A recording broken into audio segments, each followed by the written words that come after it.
بسم الله الرحمن الرحيم الحمد لله وكفى والصلاة والسلام على الحبيب المصطفى صلى الله عليه وعلى آله وسلم تسليما كثيرا.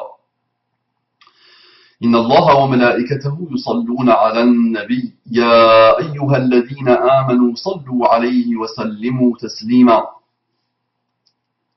صلي وسلم على محمد يا أخي، صلي وسلمي على محمد يا أختي. أصلح الله لكم الدنيا والآخرة. اللهم صل وسلم على محمد. رب اشرح لي صدري ويسر لي أمري واحلل عقدة من لساني يفقه قولي.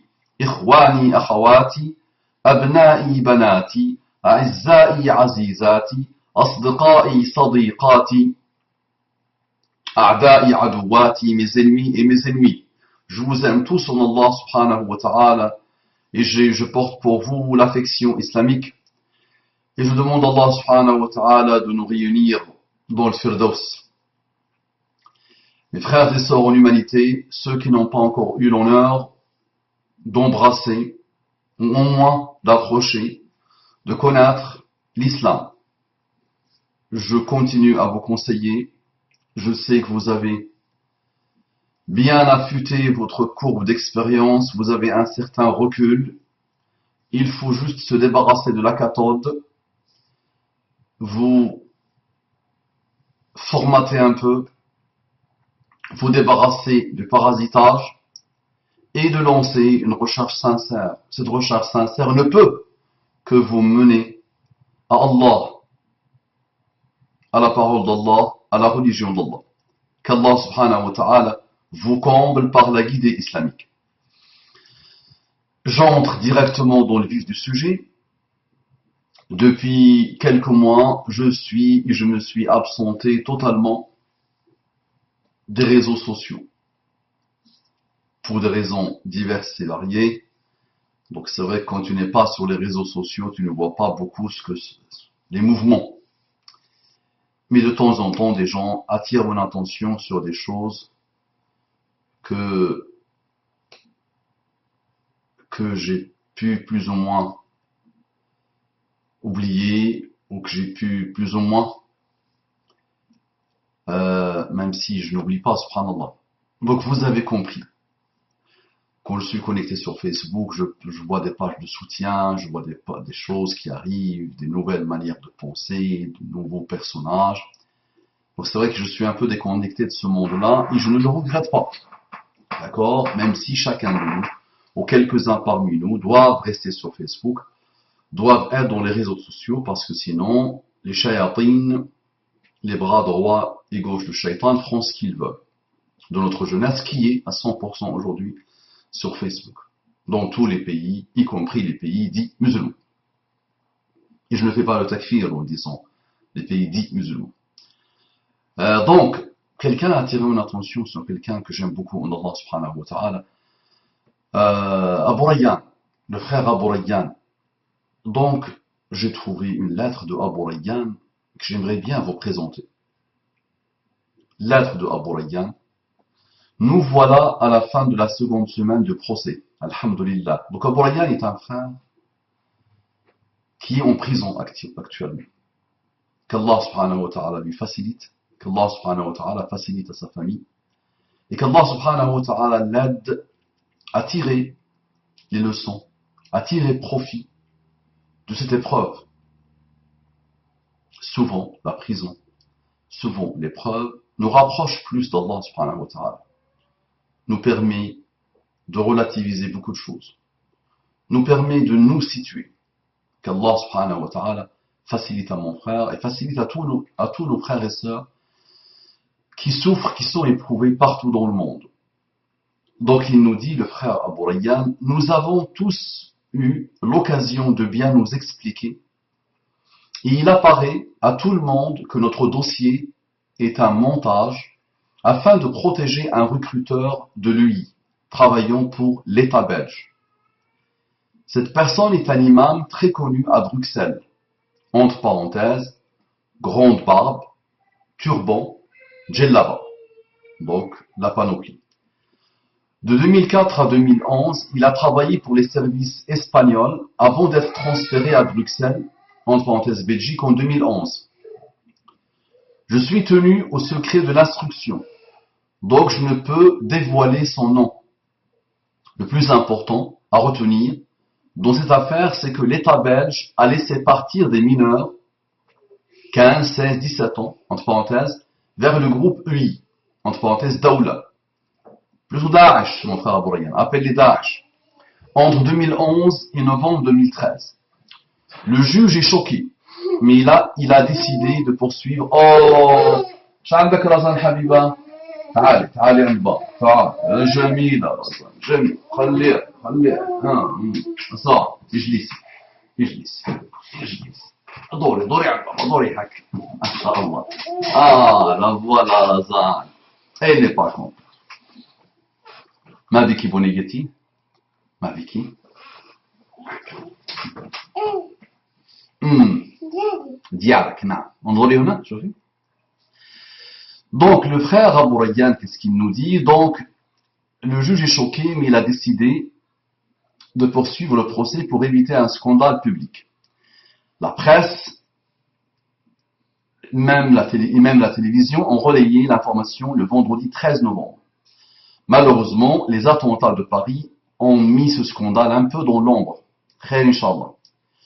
Je suis dans une période de paranoïa, entre parenthèses, limite complotisme, car je suis sous le choc d'avoir appris les noms de certains agents infiltrés. Donc mon frère, tu le sais, pas besoin que je te le rappelle, que depuis l'avènement de l'humain, il y a un combat entre le mal et le bien. Le mal travaille franchement, sincèrement, toujours en se rappelant d'Allah subhanahu wa ta'ala, je parle du bien, Hizbullah, il ne tombe jamais dans les bassesses de Hizbu Shaitan, le Hizb de Shaitan. Donc Hizb Shaitan vont utiliser toutes les méthodes que tu peux imaginer et que tu ne peux pas imaginer pour continuer à propager le mal absolu dans le monde. Donc je suis étonné que tu sois étonné. Il n'y a pas de groupe musulman aujourd'hui. Il n'y a pas de groupe. Il n'y a pas d'organisation musulmane aujourd'hui. Il n'y a pas de pays dans lequel il y a l'islam ou le bien, ou quelle que soit la chose, présentée sous forme d'islam ou pas, ou de musulmans ou pas, où les forces du mal ne se sont pas infiltrées. D'accord? Donc c'est réglé. Donc ne sois pas étonné, ils sont partout, encore heureux. Les forces du mal ils ont un intérêt énorme, énormissime, que le mal continue à se propager. Ni plus ni moins. Et ils vont se présenter sous des formes et des formats de gentillesse, de grande valeur, tout ça, mais derrière, il y a toujours un intérêt, le mal doit se propager. El fahisha, la turpitude, doit continuer à ronger l'humain. D'accord? Donc, bon, c'est normal qu'ils ne laissent pas les gens travailler. C'est normal qu'ils infiltrent les gens. Et c'est normal qu'ils utilisent des vendus, qui ont la forme et le format des musulmans, pour perturber le travail, pour continuer à combattre le bien. C'est normal tout ça. Ne sois pas étonné, mon frère Abourian. Je tends de haut, ok, si le juge est vraiment libre et indépendant, la fin de ce cauchemar est proche, bi'idhnillah. Dans cette affaire, j'ai perdu mes économies, ma réputation, mon innocence, ma famille et ma liberté de mouvement et de parole, entre parenthèses, depuis 2 ans. Il me reste le principal, ma foi et mon honnêteté, Inch'Allah. Aslahallahu laka dunya wal akhirah, tu sais l'affection que j'ai pour toi, mon frère Abourian. Et je t'annonce la bonne nouvelle. Tu n'as pas besoin de moi pour que je te fasse ce rappel. C'est un signe d'amour d'Allah subhanahu wa ta'ala. L'épreuve est là pour te purifier, pour te faire avancer, pour t'aider à te situer. D'accord? Et surtout à avancer, à cheminer vers Allah subhanahu wa ta'ala et vers une compréhension saine de la religion d'Allah subhanahu wa ta'ala. Qu'Allah te facilite. À ma sortie, je partirai à la campagne avec mes petits et ma religion. Qu'Allah te facilite et qu'Allah facilite à tes petits. Si Allah le permet, je vais poursuivre mon combat pour défendre l'islam de juste milieu.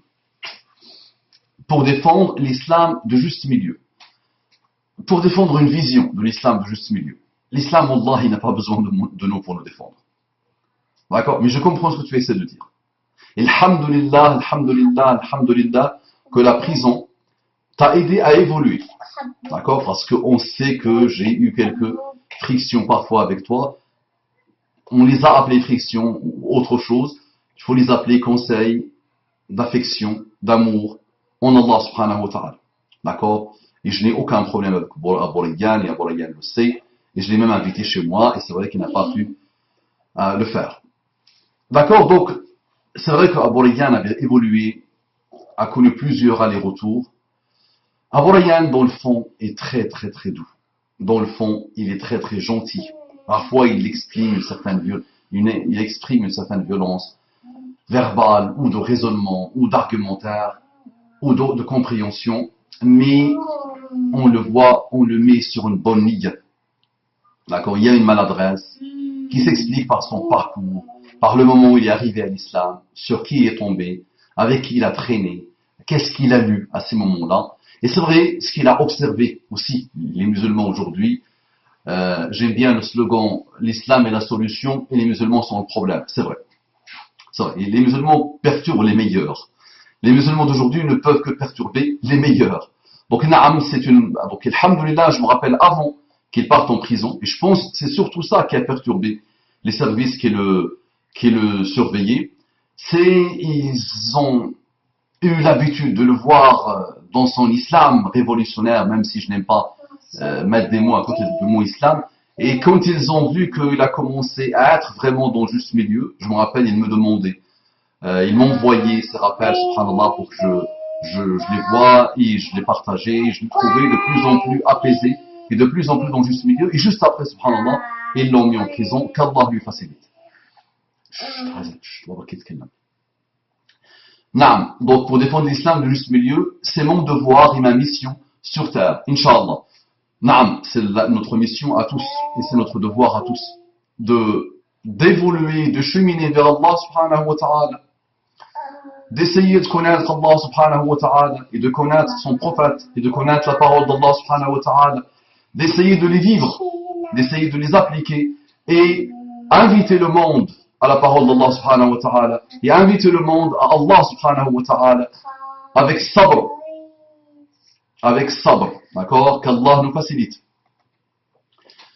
Je demande aux auditeurs qui me font confiance de ne jamais céder à l'appel des khawarij ou des vendus. Naam, donc, naam mes frères, quel beau conseil, ces visions, ces compréhensions perturbées, perturbantes, révolutionnaires à très bas niveau, ont perturbé le frère Aborigan dans ses rappels d'il y a quelques années. Non, dans ses écrits d'il y a quelques années. Maintenant, il voit ce que c'est et il met en garde contre ce groupe, l'un des groupes ou le groupe le plus dangereux. Vraiment, dès l'aube de l'islam, puis avant même la mort de Muhammad sallallahu alayhi wa sallam, ce groupe a commencé son travail avec la fameuse phrase « Ya Muhammad taqillah, Ya Muhammad » إن هذه قسمة لم يرد بها وجه الله يا محمد اتق الله. Donc, oh Muhammad, crains Allah, cette qisma, cette distribution, on n'a pas voulu la face d'Allah par cette qisma. Donc, Muhammad distribue un butin de guerre entre des gens, ce personnage n'était pas content, et il dit à Muhammad sallallahu alayhi wa sallam, crains Allah. Et si Muhammad répond, si c'est pas Muhammad qui craint Allah, qui va le craindre? ومش تتفرج في الرسوم يلا انطلق تتفرج في الرسوم حبيبي وتقعدي مع بابا يلا اجلسي مع بابا هيا رزاني هيا حبيبه قاعد لي هكا voilà. Et donc اللهم صل وسلم على محمد.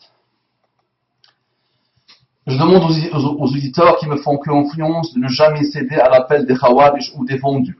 Naam. Les vendus, il faut savoir d'abord les repérer. D'accord? Et soit toi, le musulman, soit toi, ne mens pas, sois sincère, sois dans le juste milieu. Et quel que soit le vendu, il se fatiguera. D'accord? Le vendu est là, d'abord, parce que les forces du mal veulent deux choses. Ont peur de n'importe quelle vision malheureuse qui peut les déranger. D'accord? Et la vision malheureuse, c'est pas celle qui peut attirer l'attention de quelques-uns. C'est pas celle. Donc, vouloir tuer, vouloir massacrer, vouloir tout ça, ça les arrange bien. Donc, ils vont rajouter. Le vendeur va faire en sorte de multiplier ce type de vision. D'accord? Ça a été créé, d'accord?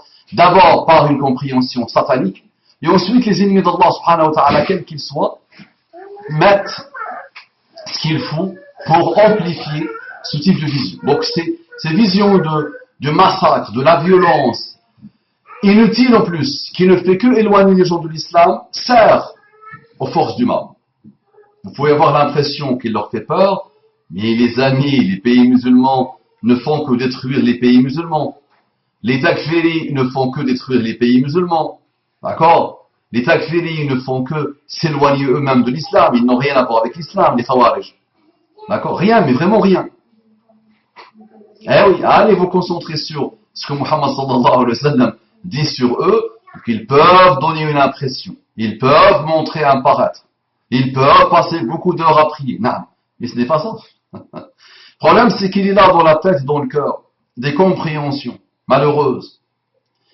Dictées par quoi? Par l'orgueil, un orgueil infini, mais absolu, subhanallah.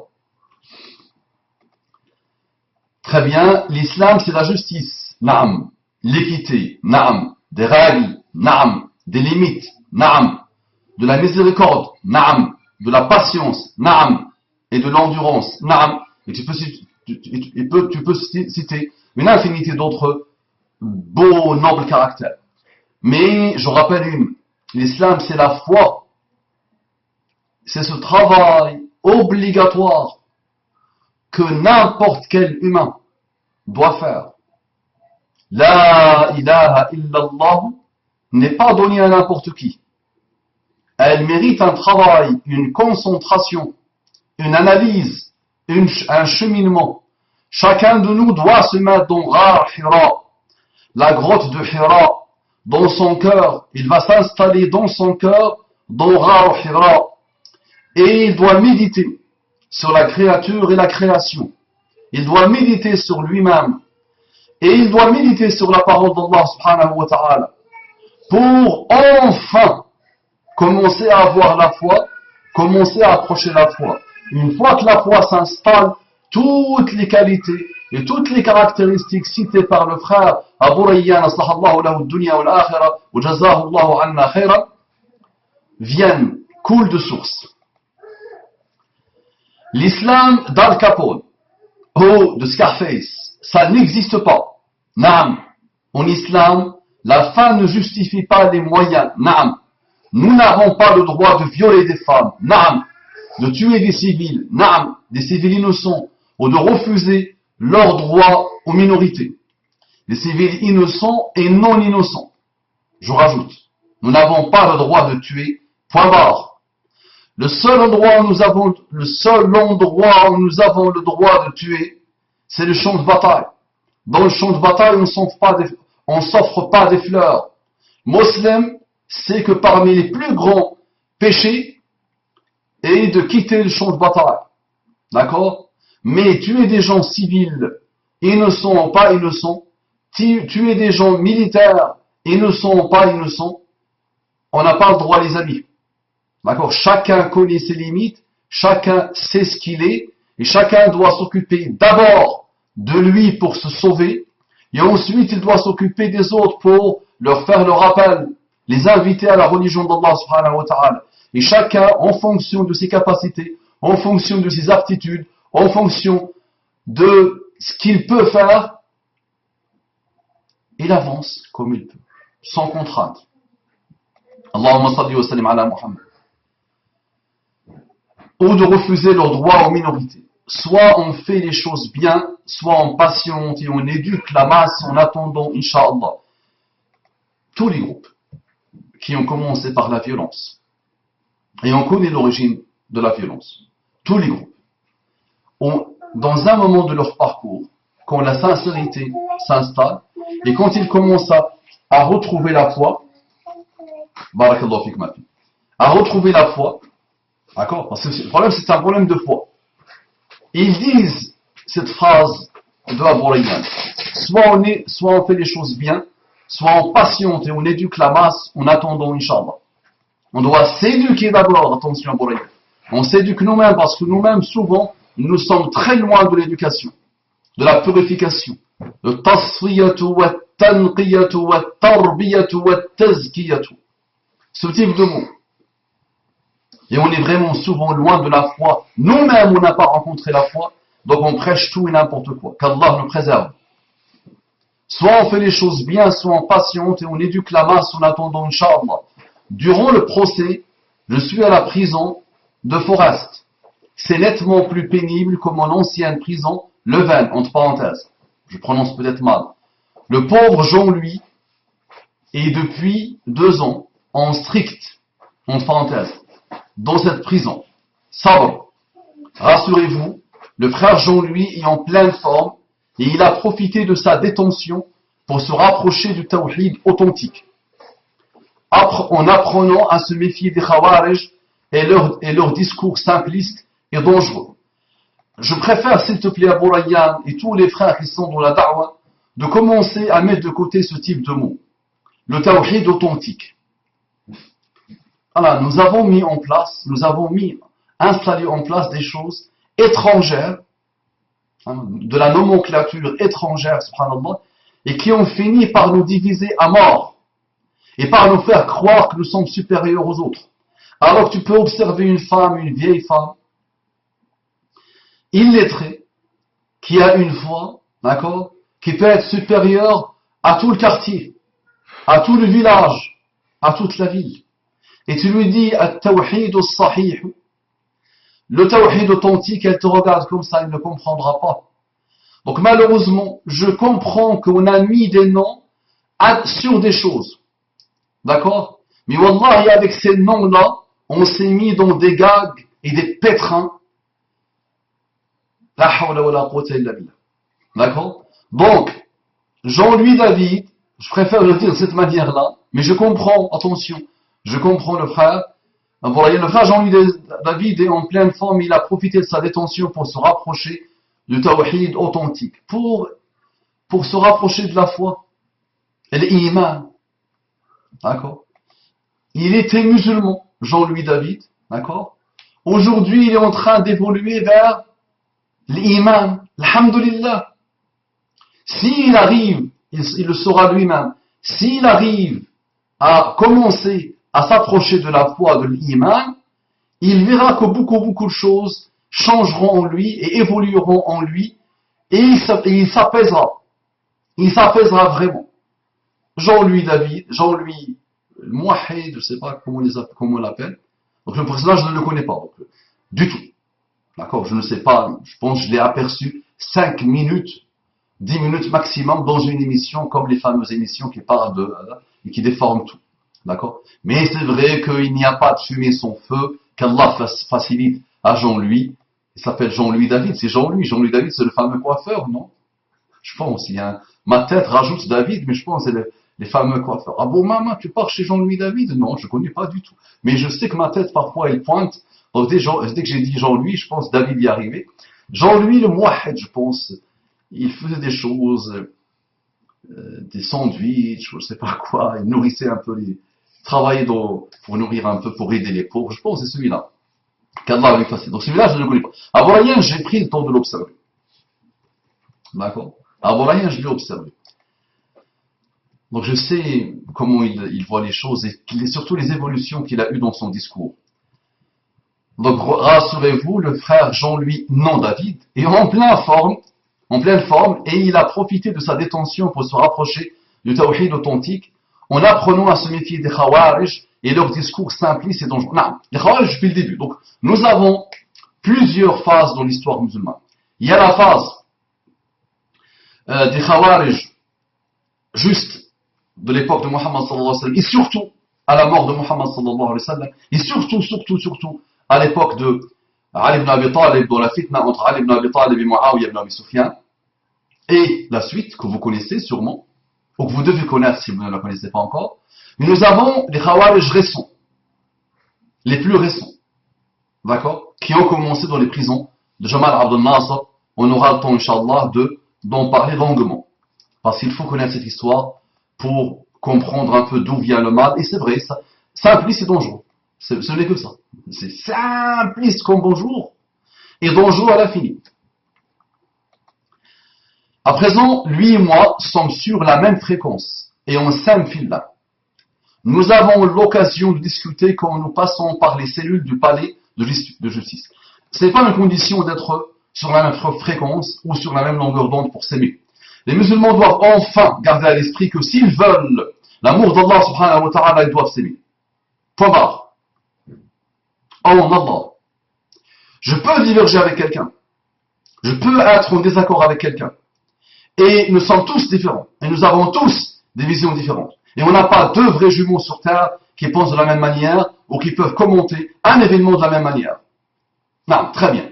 Mais nous devons nous aimer. Et nous devons suivre le haqq quand on voit le haqq. On ne se met pas en désaccord pour le plaisir de se mettre en désaccord. D'accord? Mais quand on voit le haqq, on doit le suivre. Allahumma arina al-haqqa haqqan warzuqna ittiba'ahu, disait Abu Bakr as-Siddiq. Allahumma arina al-haqqa haqqan warzuqna ittiba'ahu. Ce n'est pas donné à n'importe qui de voir le haqq. De voir la vérité. Ce n'est pas donné à n'importe qui, attention. Donc Abu Bakr as-Siddiq, wa ma adrakum ma Abu Bakr as-Siddiq, le premier être humain, homme, à se convertir à l'islam. Abu Bakr as-Siddiq, l'ami intime de Muhammad sallallahu alayhi wa sallam. On vous parle souvent de Omar ibn Khattab et tout ça, mais on vous parle peut-être pas assez de Abu Bakr as-Siddiq. D'accord? Donc Allahumma arina haqqa haqqan. Et ensuite quoi? Oh Allah, fais-nous voir le haqq. Warzuqna ittiba'ahu. Et donne-nous la ni'ma. Accorde-nous la ni'ma de le suivre quand on le voit. Et fais-nous montrer le mal. Beaucoup de frères, malheureusement, se vont d'un très grand niveau. D'accord? Des gens qui ont donné 20 ans, 30 ans, 40 ans, 50 ans de la da'wah. Quand tu les observes bien, subhanallah, tu vois qu'au bout de toute cette vie, ils n'ont pas encore pu voir le haqq. Ils n'ont pas encore vu le batil. Et Allah, oh Allah, arina al-batil batilan, montre-nous le mal, le vice. Le contraire de l'haqq, le mal absolu, un nom générique. Batilan. Montre-nous le mal.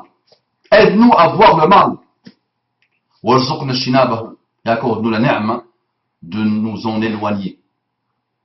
De nous préserver du mal. Et de ne pas suivre le mal.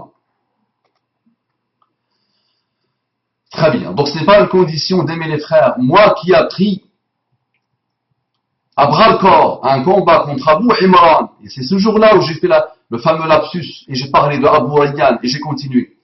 Abu Imran, je l'ai combattu. Non. Mais le jour où j'ai su qu'il a été mis en prison, Wallahi alladhi la ilaha ghayruhu, je lui ai fait du dua de plus profond de mon cœur. Et Allah lui dira, et Allah dira à ses copains, un jour, que c'était vraiment du plus profond de mon cœur. J'avais pris son image, une de ses plus belles images, quand il arrive à montrer un apaisement au niveau de son visage, et je lui ai fait des doigts. Et je demande à Allah subhanahu wa ta'ala de l'aider dans son épreuve. C'était quelqu'un de bien, mais il a mal évolué. D'accord? Beaucoup de frustration, beaucoup d'accidents de la vie, beaucoup d'accumulation de choses mauvaises font que la personne tombe rapidement dans le discours des Khawarij, violent, plus inutile, qui ne produit rien, contre-productif, qui ne fait que éloigner les gens de l'islam. Et qui ne fait que éloigner les musulmans eux-mêmes de l'islam. La ilaha illallah. C'est ça le combat de la vie. La ilaha illallah. Muhammadun Rasulullah. Et j'aime bien dire, toute l'histoire réside dans Ashhadu. J'aime bien ça. Ashhadu an la ilaha illallah. C'est que beaucoup de musulmans, malheureusement, vieux ou jeunes, n'ont pas encore dit Ashhadu. Shahida yashhadu. Allah, et quand je médite bien, toute mon expérience de la vie aujourd'hui me fait comprendre une chose simple. C'est juste on n'a même pas accordé la moindre importance à ce mot, à notre attestation de foi. On dit Ashhadu an la ilaha illallah wa ashhadu anna Muhammadan Rasulullah. Parfait. Mais est-ce que tu as fait ce travail du corps et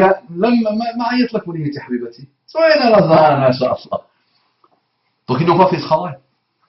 Ashhadu, j'atteste. Petite traduction approximative. Donc peut-être toute ton histoire, toi Abu Rayyan, moi Mustafa Abu Mahmoud, lui, elle, tous ces gens, subhanallah, toute l'histoire réside dans le mot Ashhadu an la ilaha illallah wa ashhadu anna Muhammadan Rasulullah sallallahu alayhi wa sallam. Très bien, le frère évolue dans le bon sens. Il a un très bon fond et une foi saine quand il s'interdit d'être influencé par le discours des Khawarij. Non.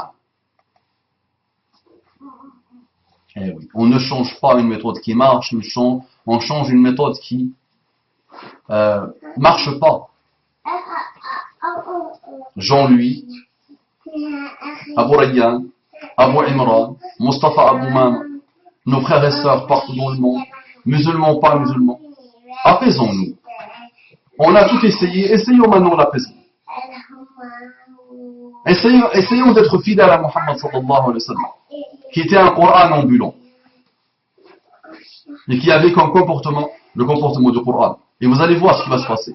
Wallahi, vous allez voir que vous allez faire jaillir le bonheur ultime à cette humanité instable à tous les niveaux, détestable malheureusement à tous les niveaux, qui a fini par se détester elle-même et qui a rendu le mot détestable, qu'Allah facilite à l'humanité, qu'Allah le facilite tous.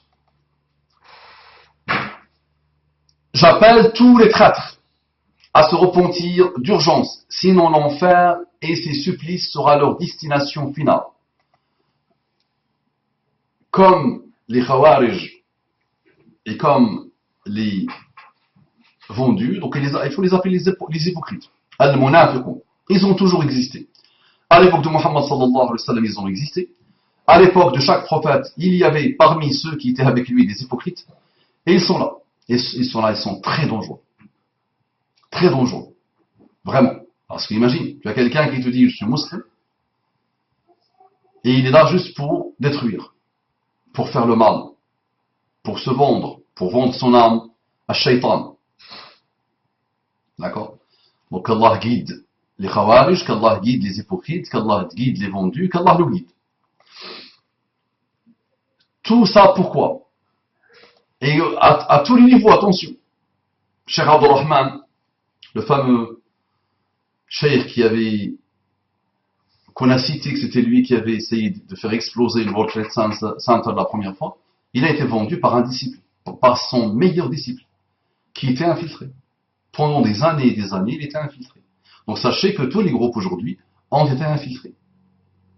Donc il vaut mieux travailler clairement, franchement, directement, faire la da'wah. Que n'importe quelle personne qui t'infiltre, elle se fatiguera très rapidement. Donc qui essaiera de t'infiltrer, elle se fatiguera très rapidement. D'accord? Mais ils sont là, partout, dans toutes les mosquées, partout dans le monde, d'accord? On connaît même des savonnettes, malheureusement, qui se sont transformées en filtre, pas en filtre. Ah ben oui, ça peut s'appliquer sur eux. En parasite, en espion. D'accord? Très léchard. Tout ça pourquoi? De l'argent, des faveurs, des papiers. Wallah, c'est grave et surtout triste. Mes frères et sœurs, accrochez-vous à Al-Qur'an ou Al-Sunnah. Accrochez-vous à Al-Qur'an et à Al-Sunnah. C'est un excellent conseil. Mais vous remarquerez que tous les groupes sectaires, tout au long de l'histoire, ont répété cette phrase. Al-Qur'an ou Al-Sunnah. Je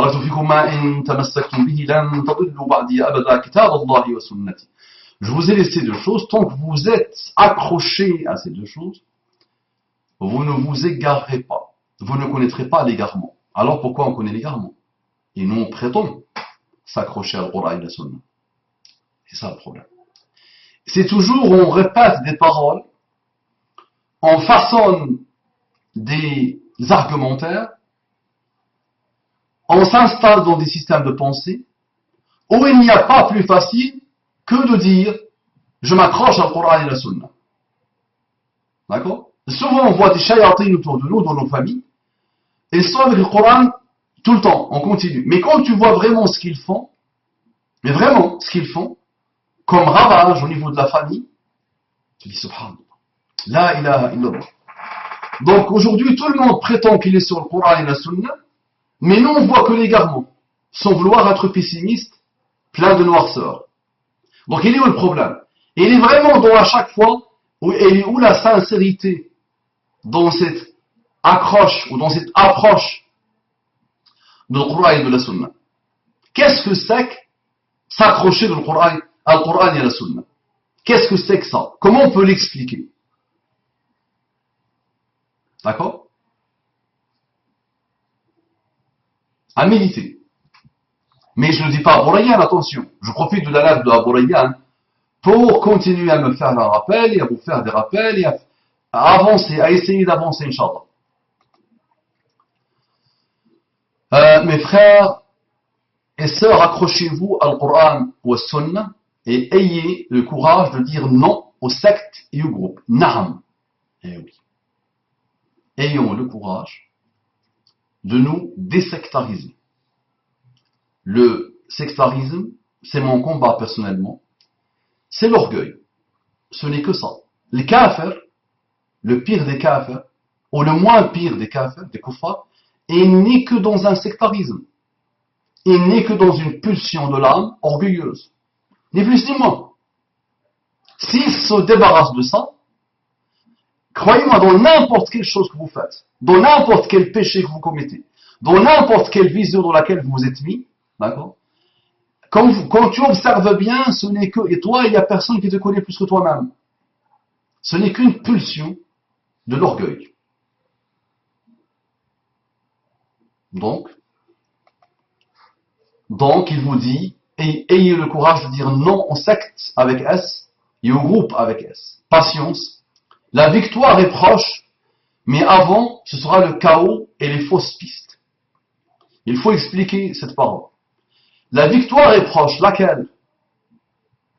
Parce que le problème, c'est que les priorités ont changé. La raison de vie a changé. La raison d'être a changé. La victoire, c'est quoi? Vaincre les États-Unis. Qu'est-ce que c'est que les États-Unis? Qu'est-ce que c'est que vaincre? Vaincre Israël. C'est ça. Quoi? Voir la charia s'installer dans le monde. C'est ça la victoire. Quoi? Parce que ce sont des mots avec lesquels on a souvent joué et on s'est souvent auto-mutilé et auto-manipulé. La victoire, le falah, le tawfiq, le najah, le nasr, c'est ce mot-là que je dois mettre le premier. Nasr, la victoire. Il doit se faire par rapport à quoi? Par rapport à moi-même. La victoire par excellence, c'est celle qui doit se faire par rapport à moi-même.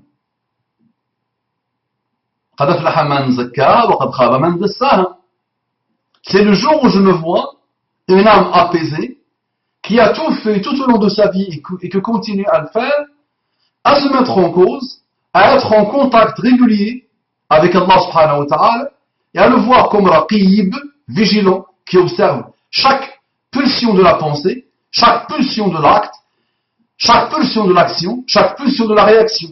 Je dois toujours prendre Allah subhanahu wa ta'ala en compte dans ce que je fais. Donc, je suis une âme qui essaye de s'apaiser tout au long de son parcours, tout au long de sa vie, pour réaliser la victoire des victoires. Souvent, subhanallah, on n'a même pas dit Ashhadu an la ilaha illallah wa ashhadu anna Muhammadan Rasulullah sincèrement. On ne sait même pas ce que c'est que la foi. On ne sait même pas ce que c'est que juste être musulman, être musulman. Et on part fixer des objectifs, subhanallah, où personne n'a te demandé de les prioriser à ce point. Non! Le musulman doit s'intéresser des affaires des musulmans. Non, aux affaires des musulmans. Naam, le musulman doit essayer de faire s'avancer lui-même, son entourage, sa famille, son village, son quartier, sa citoyenneté, tout ça, très bien. Mais je ne vais pas me casser la tête à aller vers la réalisation d'un monde pur où il n'y a que la justice, où il n'y a que le bonheur qui ne s'est jamais produit. Attention. Attention. Parce que malheureusement, on a une méconnaissance totale de l'histoire musulmane.